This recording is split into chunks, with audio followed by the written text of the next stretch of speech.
Daily. Taste the Daily.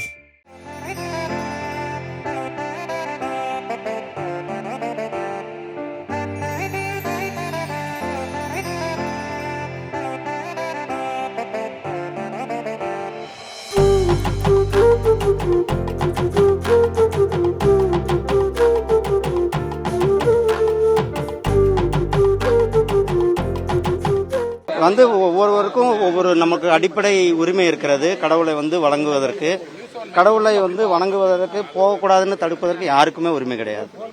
அதனால நம்மளுடைய பாரம்பரிய பாதை என்னவோ எல்லா மக்களும் நம்மளுடைய பண்டைய காலம் தொட்டு கீழிருந்து எந்த பாதையில் போறாங்களோ அந்த பாதையில் போய் சாமி தரிசனம் பண்ணிட்டு விஸ்வநாதரை கும்பிட்டு வந்திருக்கிறேன். பாருங்க எவ்வளவு ஒரு ஒற்றுமைன்னு. நேற்றைக்கு முன்தினம்தான் காசி தமிழ் சங்கமம் தொடங்க விழா 3வது முறை நம்முடைய மாண்புமிகு பிரதமர் மரியாதைக்குரிய திரு நரேந்திர மோடிஜி அவர்கள் 2022 காசி தமிழ் சங்கம் தொடங்கி வச்சார். தொடங்கி வச்சு இந்த 3வது வருஷம் நேற்றைக்கு மரியாதைக்குரிய யூபி முதலமைச்சர் அவர்கள் தொடங்கி வைத்த நிகழ்ச்சி. அது முடிச்சுட்டு நான் இங்கே தான் நேரம் இங்கே வந்திருக்கிறேன்.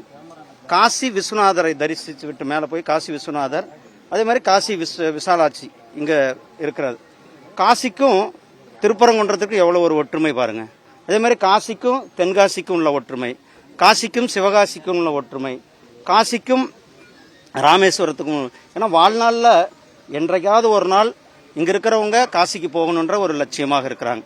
அதே போல் வட இந்தியாவில் இருக்கிறவங்க ராமேஸ்வரத்துக்கு வரணும் அப்படின்றது அவர்கள் ஒரு லட்சியமாக இருந்து கொண்டிருக்கிறார்கள். இந்த இரு மாநிலங்களுக்கும் இடையிலான ஒரு மிகப்பெரிய ஒரு பிணைப்பாக இந்த காசி தமிழ் சங்கம் இருக்கிறது. மேலே போய் காசி விஸ்வநாதரை தரிசித்து விட்டு வந்திருக்கிறோம். மேலே நீ கேட்டீங்க அங்கே என்ன பார்த்தீங்கன்ட்டு. ஒரு இந்து அறநிலைத்துறை கோயில்களை விட்டு வெளியில் வர வேண்டும் என்பதுதான் எங்களுடைய நீண்ட கால கோரிக்கையாக இருக்கிறது. இந்து அறநிலைத்துறை அவர்கள் பாருங்க, இங்கே அந்த பராமரிப்பு என்பது ரொம்ப ஜீரோ. ஒரு பராமரிப்புமே இல்லைங்க.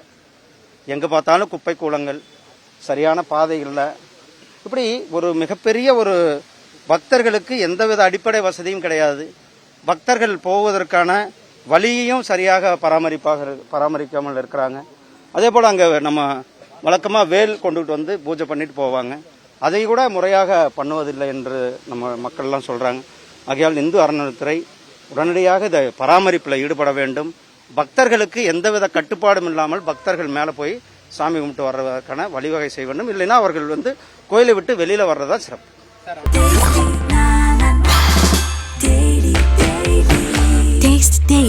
Taste the Daily.